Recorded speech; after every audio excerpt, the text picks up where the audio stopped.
Hi everyone! Assalamualaikum!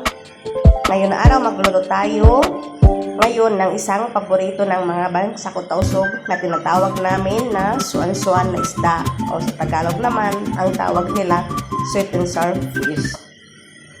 Yan. Ubos na nalianuan yung isda. Nakaready na siya.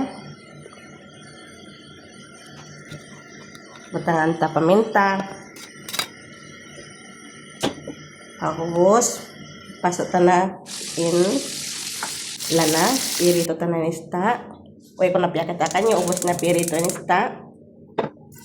Mag-gisa na kita sin mga paminta, kalahian ta. Inyo na ta bawang, iwan, luya. Oh, ako takin tuyo.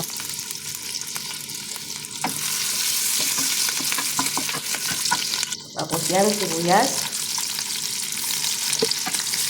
Tapos yung sibuyas, bang mag-brown na siya. Iutang ta na mag-sunod ta na yung kamatis, iwan, yung bell pepper. Butangan ko tubig para di masunog.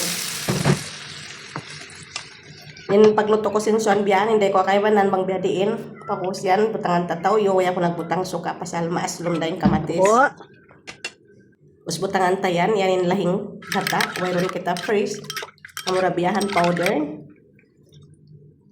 Tapos yan, pagbukal yan, butangan ta na yung sta. Butangan ta na ketchup para siya mula ang katiyo.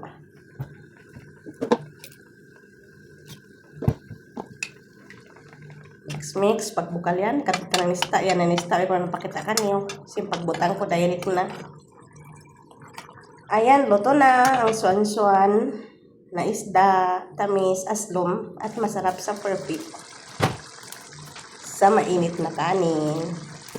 Tikman na natin, magbutang pakitakpan, decoration. Sabaw pa lang, ulam na. Yan, magbutang ay ikaw nunta na.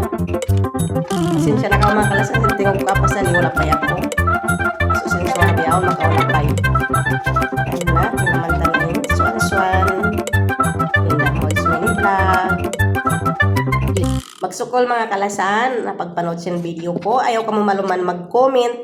Pasalway kalumanan, nyo si Win Mission, tanyo sin mag-content creator, magpatawad followers. Thank you for watching mga kalasan!